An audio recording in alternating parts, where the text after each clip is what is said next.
Cream makeup. I know you see it everywhere, but you're like, but I don't know what to do. I've used my makeup forever and I don't want to mess with learning how to do something different, or I don't know where to begin. That's what I'm here for. I'm Julie. I'm going to teach you how. Like and follow so you can learn more about Cream makeup. I just placed my makeup into several strategic locations. You know the roadmap, you're gonna be able to ready, set, go, and you'll be on your way to your final destination. Okay? I did my contour along the bony areas of my face, okay? My bottom lip and the side of my nose. Next, I went in with my brightening shade, which was the corners of my eyes and down the center of my face.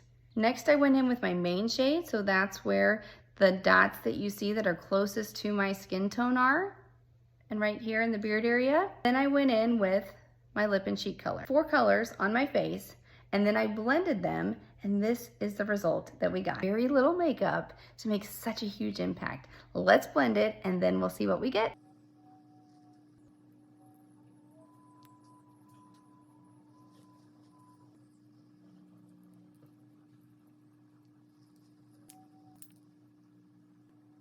You can get ready in 3 to 5 minutes.